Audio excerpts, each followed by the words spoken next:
रोजगार वित्त सेवा में आपका स्वागत है। आज हम लोग सामान्य ज्ञान का प्रैक्टिस सेट करेंगे, जिसका पहला क्वेश्चन है, प्रथम भारतीय का नाम बताइए जो संयुक्त राष्ट्र महासभा का अध्यक्ष बना। Option A Natwar Singh, option B K Krishna Menon, option C Shrimati Vijayalakshmi Pandit या फिर ऑप्शन डी रमेश भंडारी। इसका सही आंसर है श्रीमती विजयलक्ष्मी पंडित। ये पंडित जवाहरलाल नेहरू की बहन जी थी। जवाहरलाल नेहरू की बहन विजयलक्ष्मी पंडित जी, जो प्रथम भारतीय संयुक्त राष्ट्र महासभा की अध्यक्ष बनी। चलते हैं नेक्स्ट प्रश्न की ओर। किसने कहा था कि तुम मुझे खून दो मैं तुम्हें आज़ादी दूंगा? इसका आंसर तो सभी बच्चे को पता होगा कि इसका सही आंसर क्या है। इसका सही आंसर है option B Subhash Chandra Bose. Next प्रश्न, मानव हृदय में कितने चैम्बर होते हैं? यानी मानव हृदय कितने चैम्बरों में बटा होता है? Option A 2 chamber, option B 3 chamber, option C 6 chamber या फिर ऑप्शन डी 4 चैम्बर। इसका सही आंसर है 4 चैम्बर। दायां निलय, बायां निलय और दायां अलिंद और बायां अलिंद, इस प्रकार ये 4 भागों में बटा हुआ था।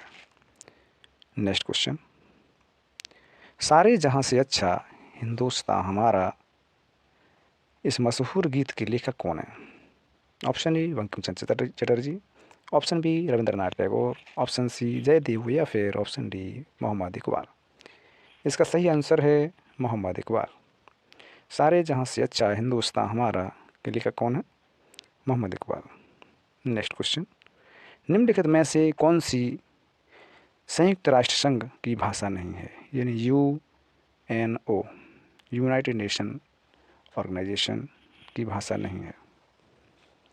Option A French, option B Spanish, option C अरबी या फिर ऑप्शन डी हिंदी। ये पूछ रहा है कौन सी भाषा नहीं है। 3 भाषाएं होंगी, चौथी भाषा नहीं होगी। फ्रेंच भाषा है, स्पेनिश भी है, अरबी भी है, लेकिन हमारे भारत की हिंदी भाषा ये संयुक्त राष्ट्र संघ की भाषा नहीं है। संयुक्त राष्ट्र संघ में कितनी भाषाएं हैं? 6 भाषाएं मान्यता प्राप्त भाषाएं हैं। 3 तो ये हो गई, फ्रेंच, अरबी, स्पेनिश, और 3 भाषाएं कौन सी हैं? चीनी, अंग्रेजी और रूसी। इस प्रकार 6 भाषाएं संयुक्त राष्ट्र संघ में मान्यता प्राप्त भाषाएं हैं। नेक्स्ट क्वेश्चन, किस संस्था ने आदिवासी छात्रों के लिए शिक्षा ऋण योजना शुरू की है? आदिवासी छात्र अगर शिक्षा के लिए ऋण लेना चाहेंगे तो किसने शुरू किया? ऑप्शन ए वित्त एवं विकास निगम, ऑप्शन बी वित्त मंत्रालय, ऑप्शन सी राष्ट्रीय अनुसूचित जनजाति वित्त एवं विकास निगम या फिर ऑप्शन डी आदिवासी समाज कल्याण मंत्रालय। इसका सही आंसर है राष्ट्रीय अनुसूचित जनजाति वित्त एवं विकास निगम ने आदिवासी छात्रों के लिए शिक्षा ऋण योजना शुरू की है। नेक्स्ट क्वेश्चन, रैम निम्नलिखित में से किसका एक उदाहरण है? रैम का फुल फॉर्म होता है रैंडम एक्सेस मेमोरी। तो किसका उदाहरण है? एक option E non volatile memory, option B cache memory, option C volatile memory या फिर ऑप्शन डी वर्चुअल मेमोरी। तो रैम कैसी मेमोरी है? रैम हमारी एक अस्थायी मेमोरी है। जैसे हम कंप्यूटर को जब तक ऑपरेट कर रहे होते हैं तब तक डाटा रैम में रहता है, और जैसे ही कंप्यूटर अगर ऑफ हो जाता है तो वो डाटा डिलीट हो जाएगा। लेकिन यदि डाटा रोम में है तो वो परमानेंटली सेव बना रहता है, लेकिन रैम में परमानेंटली डाटा सेव नहीं रहता है। तो एक ऐसी मेमोरी है जो हमारी वॉलेटाइल मेमोरी है। इस प्रकार 7 का सही आंसर आता है वॉलेटाइल मेमोरी। वॉलेटाइल मेमोरी का मतलब होता है अस्थायी मेमोरी। स्थायी मेमोरी नहीं, अस्थायी मेमोरी होती है। और अगर यही होता है रोम की बात, रोम या हार्ड डिस्क, CD ड्राइव, इसमें क्या होता है कि ये स्थायी मेमोरी है, और रैम में क्या है? ये अस्थायी यानी वॉलेटाइल मेमोरी है। चलते हैं नेक्स्ट प्रश्न की ओर। भारत में अंग्रेजी शिक्षा शुरू की थी, अंग्रेजी शिक्षा के जनक किसे माना जाता है? Option A Lord Curzon, option B Jawaharlal Nehru, option C Lord Macaulay या फिर ऑप्शन डी लॉर्ड डलहौजी। तो भारत में अंग्रेजी शिक्षा की शुरुआत किसने की थी? लॉर्ड मैकाले जी ने। उन्हीं की देन है आज जो हम अंग्रेजी पढ़ रहे हैं। तो लॉर्ड मैकाले जी ने अंग्रेजी शिक्षा की शुरुआत की थी। वो भी किस लिए की थी? उस समय क्या था कि लोग हिंदी को ज़्यादा वरीयता दे रहे थे। लेकिन लॉर्ड मैकाले ने सोचा कि अगर हम इनको इंग्लिश की शिक्षा नहीं देंगे तो हम लोगों से कैसे कम्युनिकेशन कर पाएंगे, कैसे व्यापार कर पाएंगे। इसलिए लॉर्ड मैकाले ने सोचा कि भारतीयों को भी अंग्रेज़ी की शिक्षा दी जाए, जिससे ये भी अपना व्यापार कर सकें और व्यापार में अपनी जो भाषा है एक दूसरे की समझ सकें। इसलिए लॉर्ड मैकाले जी ने अंग्रेज़ी शिक्षा पर जोर दिया और अंग्रेज़ी शिक्षा के का मेन श्रेय किसको जाता है? लॉर्ड मैकाले जी को। चलते हैं नेक्स्ट प्रश्न पर। भारत में प्रमुख फ्रांसीसी बस्ती बताइए। फ्रांसीसी बस्ती यानी फ्रांसीसी बस्ती आज भी है तो वो कौन सा प्रदेश है जिसमें आज भी फ्रांसीसी बस्ती है? गोवा में है या फिर पुदुचेरी में है, ऑप्शन सी दमन या फिर ऑप्शन डी कोचीन में।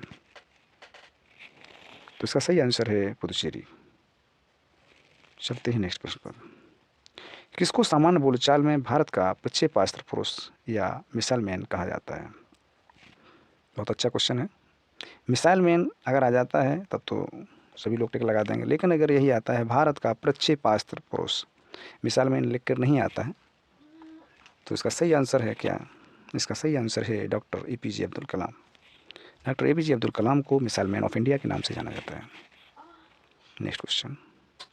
क्रिकेट का प्रथम विश्व कप कब आयोजित किया गया? बहुत अच्छा क्वेश्चन है। ऑप्शन ए 1975 में, ऑप्शन बी 1976 में, ऑप्शन सी 1983 या फिर 1980 में। इसका सही आंसर है 1975 में। भाई भी बताइए तो प्रथम विश्व कप जो खेला गया था वो किस किस के बीच फाइनल में हुआ था? ये वेस्ट इंडीज़ और ऑस्ट्रेलिया के बीच हुआ था। तो इसमें वेस्ट इंडीज़ जीत गया था 17 रनों से और ऑस्ट्रेलिया हार गया था। चलते हैं नेक्स्ट प्रश्न की ओर। विश्व पर्यावरण दिवस कब मनाया जाता है? Option A 5 June, option B 15 June, option C 8 June या फिर ऑप्शन डी 4 अप्रैल। इसका सही आंसर है ऑप्शन ए 5 जून को विश्व पर्यावरण दिवस के रूप में मनाया जाता है। Next question. किसने कहा था कि मनुष्य एक सामाजिक प्राणी है? Option A Plato, option B अरस्तु, ऑप्शन सी रूसो या फिर ऑप्शन डी सुकरात। इसका सही आंसर है ऑप्शन बी अरस्तु। अरस्तु ने कहा था कि मनुष्य एक सामाजिक प्राणी है। Next question. देश में सर्वाधिक दूरी तय करने वाली ट्रेन विवेक एक्सप्रेस किन दो स्थानों के बीच चलती है? विवेक एक्सप्रेस चलती है तो किन दो स्थानों के बीच चलती है? देश की सबसे लंबी दूरी तय करने वाली ट्रेन है। तो ऑप्शन ए जम्मू तवी से कन्याकुमारी, ऑप्शन बी डिब्रूगढ़ से Kanyakumari, option C Jammu Tawi to Dibrugarh या फिर ऑप्शन डी चेन्नई से त्रिवेंद्रम। इसका सही आंसर है option B Dibrugarh to Kanyakumari. Dibrugarh से कन्याकुमारी विवेक एक्सप्रेस चलती है जो कि देश की में सर्वाधिक दूरी तय करने वाली ट्रेन है। Next question. प्राकृतिक रबड़ को मजबूत और अधिक उछाल देने वाला, प्राकृतिक रबड़ को मजबूत और अधिक उछाल बनाने के लिए उसमें क्या मिलाया जाता है? जिससे कि प्राकृतिक रबड़ में अगर हम क्या चीज़ ऐसी मिला दें जिससे कि वो अधिक उछाल मारे और मजबूत भी रहे, क्या चीज़ ऐसी है जो मिलाएंगे? Option A polythene, option B sponge, option C sulphur या फिर ऑप्शन डी क्लोरीन। इसका सही आंसर है सल्फ़र। यदि सल्फ़र को हम उसमें प्राकृतिक रबड़ में मिला देंगे तो मजबूत हो जाएगी और अधिक उछाल मारेगी। Next question. विद्युत उपलब्ध कराने वाला कैगा सेकंड संयंत्र है? ऑप्शन ए जल विद्युत परियोजना, ऑप्शन बी कोयला परियोजना, ऑप्शन सी परमाणु शक्ति रिएक्टर या फिर ऑप्शन डी उपरोक्त में से कोई नहीं। इसका सही आंसर है परमाणु शक्ति रिएक्टर। ये क्या है कैगा ये सेकंड क्या है? ये कर्नाटक में है क्या? ये परमाणु शक्ति रिएक्टर है जिससे कि विद्युत का उत्पादन किया जाता है। Next question. निम्न में से कौन सा लोक जनजातीय नृत्य कर्नाटक से संबंधित है? Option A Yakshagana, option B बीधी, ऑप्शन सी जावा या फिर ऑप्शन डी झोरा। ये सभी को पता है कि कर्नाटक का जो लोकगीत है, लोक नृत्य है, वो लोक नृत्य क्या है? यक्षगान है। यक्षगान कर्नाटक का एक प्रसिद्ध लोक नृत्य है। Next question. निम्नलिखित में से रेशेदार जड़ वाला पौधा कौन सा है? ऑप्शन ई गेहूँ, ऑप्शन बी मटर, ऑप्शन सी सरसों या फिर ऑप्शन डी सेम। इसका सही आंसर है ऑप्शन ए गेहूँ। गेहूँ हुआ, जौ हुआ, ये कैसे हैं, रेशेदार जड़ वाले पौधे हैं। नेक्स्ट क्वेश्चन, और ये अति इम्पोर्टेंट क्वेश्चन, एमनियोसेंटेसिस। एमनियोसेंटेसिस शब्द को 2-3 बार पढ़ें। एमनियोसेंटेसिस किसी की विधि का नाम है, बहुत क्वेश्चन पूछा जाता है। ऑप्शन ए गर्भ में शिशु के स्वास्थ्य की दशाओं का पता लगाने की, या फिर ऑप्शन बी अमीनो अम्ल अनुक्रम का पता लगाने की विधि है, ऑप्शन सी गर्भपात प्रेरित करने की विधि है, या फिर ऑप्शन डी कृत्रिम गर्भाधान की विधि है। एमनियोसेंटेसिस क्या होता है? एमनियोसेंटेसिस एक विधि है जो कि गर्भ में शिशु के स्वास्थ्य की दशाओं का पता लगाती है कि शिशु की ग्रोथ कैसे हो रही है, को शिशु का विकास कितना हो रहा है, शिशु का वजन कितना है। तो इस किसके द्वारा पता चलता है? एमनियोसेंटेसिस विधि के द्वारा, जो कि डॉक्टर इसको एडवाइस करता है एमनियोसेंटेसिस के लिए। जो जाँच, एक तरीके का जाँच होती है एमनियोसेंटेसिस। तो ये क्या होता है? गर्भ में शिशु के स्वास्थ्य की दशाओं का पता लगाने के लिए एमनियोसेंटेसिस विधि का प्रयोग किया जाता है। नेक्स्ट क्वेश्चन, प्लीज़ चैनल को सब्सक्राइब कर लें। पारिस्थितिक प्रणाली क्या होती है? सभी को पता होगा पारिस्थितिक इकोसिस्टम पर क्या होता है। जैव प्रणाली, ऑप्शन बी जीव भू रासायनिक प्रणाली, ऑप्शन सी भौतिक रासायनिक प्रणाली, या फिर जीव भूवैज्ञानिक प्रणाली। इसका सही आंसर है जीव भू रासायनिक प्रणाली। जीव और भू रासायनिक प्रणाली, इसको इम्पोर्टेंट क्वेश्चन याद करके जाए। नेक्स्ट क्वेश्चन, लेंस किससे बनता है? ऑप्शन ई पायरेक्स कांच से, ऑप्शन बी फ्लिंट कांच से, ऑप्शन सी साधारण कांच से, या फिर ऑप्शन डी कोबाल्ट कांच से। इसका सही आंसर है ऑप्शन बी फ्लिंट कांच से। फ्लिंट कांच से या फिर क्राउन कांच से भी बनता है। क्राउन कांच से भी लेंस बनाया जाता है। नेक्स्ट क्वेश्चन, वाहनों के अग्रदीपों यानी हेडलाइटों में किस प्रकार के दर्पण का प्रयोग होता है? ऑप्शन ए समतल दर्पण, ऑप्शन बी अवतल दर्पण, ऑप्शन सी उत्तल दर्पण, या फिर ऑप्शन डी परवलयीय दर्पण। इसका सही आंसर है ऑप्शन बी अवतल दर्पण। वाहनों में जो आगे हेडलाइट लगी होती है उसमें कौन सा लेंस होता है, सॉरी कौन सा दर्पण होता है? अवतल दर्पण। नेक्स्ट क्वेश्चन, जीवाणुवीय रोग किसमें पाए जाते हैं, यानी बैक्टीरिया से होने वाले रोग किसमें पाए जाते हैं? ऑप्शन ए पौधे में, ऑप्शन बी पशु में, ऑप्शन बी मानव में, या फिर ऑप्शन डी इन सभी में। इसका सही आंसर है सभी में पाए जाते हैं।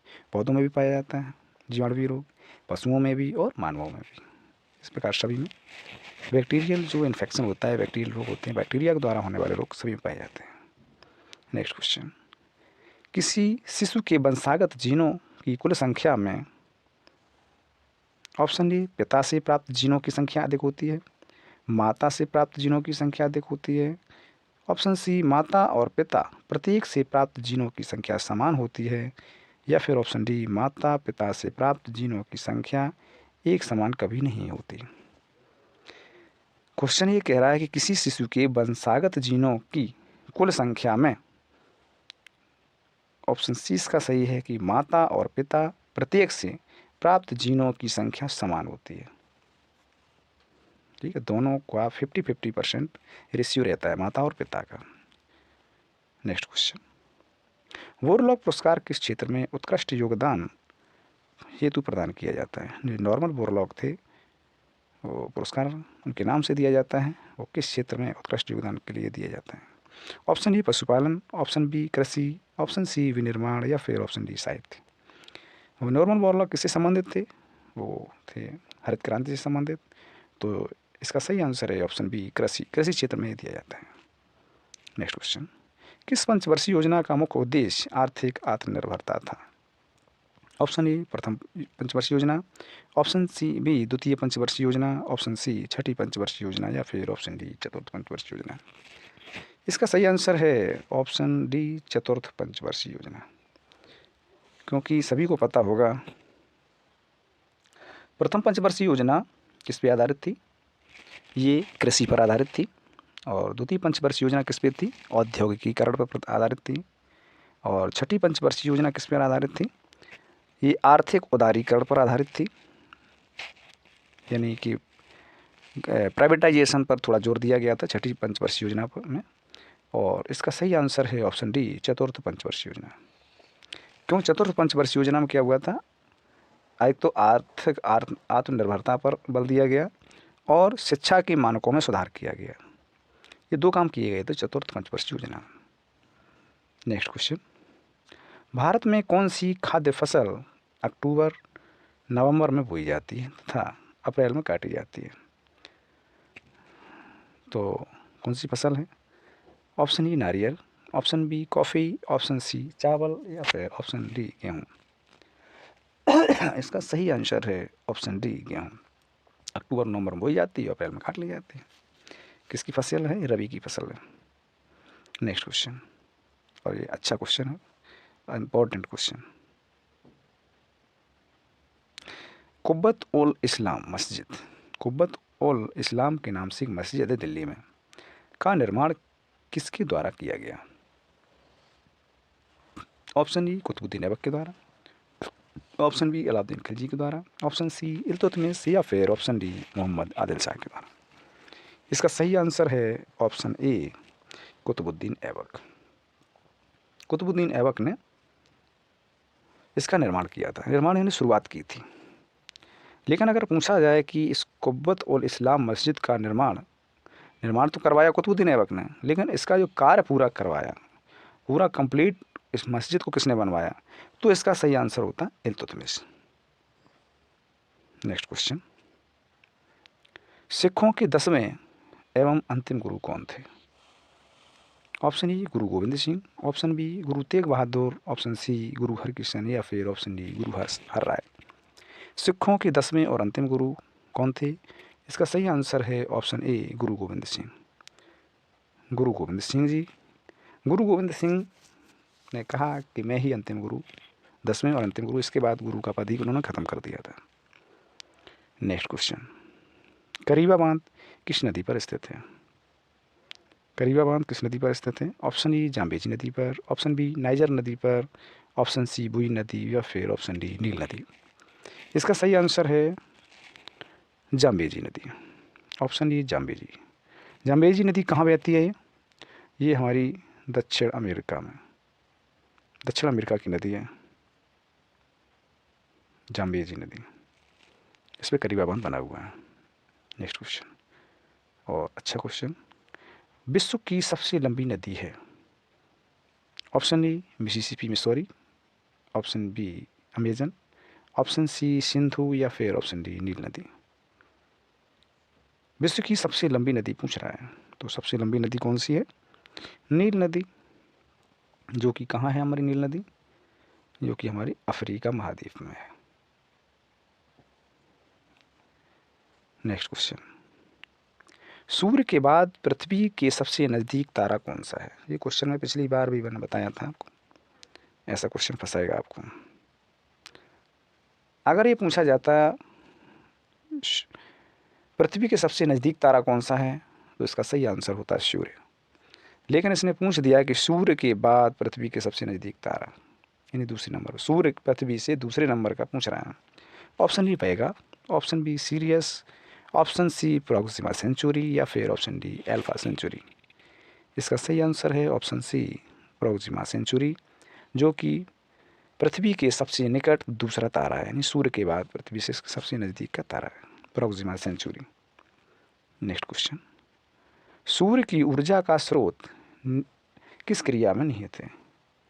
पूछ रहा है कि सूर्य में जो ऊर्जा देता रहता है, ये कंटिन्यूस ऊर्जा कहाँ से देता है, ये पूछ रहा है। कौन सी क्रिया होती है इसमें जो हमें कंटिन्यूस ऊर्जा देता है? ऑप्शन ई फोटो इलेक्ट्रिक उत्सर्जन होता है उसमें, ऑप्शन बी नाभिकीय विखंडन होता है, ऑप्शन सी नाभिकीय संलयन या फिर ऑप्शन डी तापायनी उत्सर्जन। इसका सही आंसर है नाभिकीय संलयन। नाभिकीय संलयन के द्वारा ही हमें सूर्य ऊर्जा देता रहता है। तो इसमें क्या होता है, हाइड्रोजन के कण होते हैं 1H2 प्लस 1H2, यानी हाइड्रोजन के 2 कण मिलाकर जैसे, तो एक हीलियम का कण बनेगा, क्या बनेगा 2He4, और प्लस ऊर्जा निकलेगी। ठीक, हाइड्रोजन के 2 कण मिलकर हीलियम का एक नाभिक बनाते हैं, जब हीलियम का नाभिक बनेगा तो उसमें अपार ऊर्जा निकलेगी, वही ऊर्जा जो हमें सूर्य से प्राप्त होती रहती है। तो इसमें क्या होता है, ये नाभिकीय संलयन की क्रिया के द्वारा ये हमें ऊर्जा प्राप्त होती है। नेक्स्ट क्वेश्चन, कॉफ़ी होती है एक, क्या होती है कॉफ़ी? ऑप्शन ए उपोष्ण झाड़ी, ऑप्शन बी उष्ण शीतोष्ण झाड़ी, ऑप्शन सी उष्ण कटिबंधीय झाड़ी, या फिर ऑप्शन डी ठंडी शीतोष्ण झाड़ी। ये तो सभी को पता है कि उष्ण कटिबंधीय झाड़ी होती है कॉफ़ी। नेक्स्ट क्वेश्चन, निम्नलिखित में से किन का उत्पादन खरीफ के मौसम में नहीं किया जाता है? ये पूछा नहीं किया जाता है। ऑप्शन ए बाजरा और चावल, ऑप्शन बी मक्का और ज्वार, ऑप्शन सी जौ और सरसों, या फिर ऑप्शन डी ज्वार और चावल। इसका सही आंसर है ऑप्शन सी जौ और सरसों। जौ और सरसों अभी फ़िलहाल में अपने आप बोई गई हैं। तो ये अभी कौन सी फसलें बोई गई? ये रबी की फसलें हैं, रबी की फसलें बोई गई। जौ और सरसों, मटर, ये सब के आलू, ये कैसी फसलें हैं? ये सब रबी की फसलें हैं। बाजरा, चावल, मक्का, ज्वार, ये कैसी फसलें हैं? ये सब खरीफ की फसलें हैं। लेकिन जौ और सरसों रबी की फसलें हैं। इसका सही आंसर है option C. Next question, Bharat सरकार का संवैधानिक अध्यक्ष कौन होता है? ऑप्शन ए राष्ट्रपति, ऑप्शन बी प्रधानमंत्री, ऑप्शन सी भारत का मुख्य न्यायाधीश, या फिर महान्यायवादी। इसका सही आंसर है राष्ट्रपति।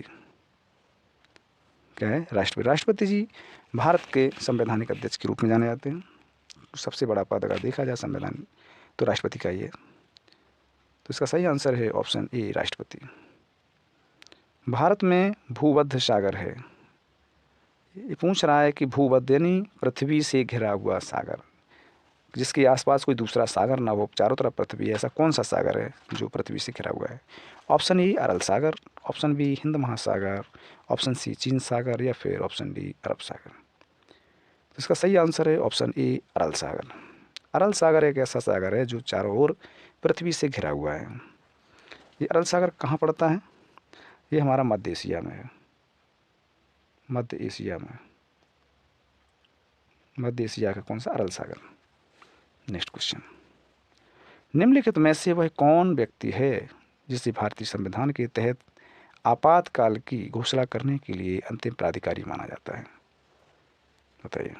ऑप्शन ए राष्ट्रपति, ऑप्शन बी प्रधानमंत्री, ऑप्शन सी मंत्रिपरिषद, या फिर ऑप्शन डी संसद। यानी तीन तरह के आपातकाल होते हैं। तो आपातकाल की घोषणा करने का अंतिम अधिकारी किसे माना जाता है? यानी फाइनल डिसीजन कौन लेगा कि आपातकाल घोषित किया जाए या ना किया जाए, किसको ये अधिकार है? तो इसका सही आंसर है ऑप्शन ए राष्ट्रपति। लेकिन प्रधानमंत्री की अनुमति लेनी पड़ती है, प्रधानमंत्री की अनुमति से ही लागू किया जाता है आपातकाल। लेकिन समाप्त करना है, अगर आपातकाल को समाप्त करना है तो प्रधानमंत्री की अनुमति नहीं लेनी पड़ती है। राष्ट्रपति अपने स्वयं विवेक से आपातकाल को समाप्त कर सकता है। इस प्रकार अंतिम क्वेश्चन। और थैंक्स फॉर वॉचिंग। सभी को बहुत बहुत धन्यवाद। प्लीज़ सभी लोग चैनल को लाइक, शेयर और सब्सक्राइब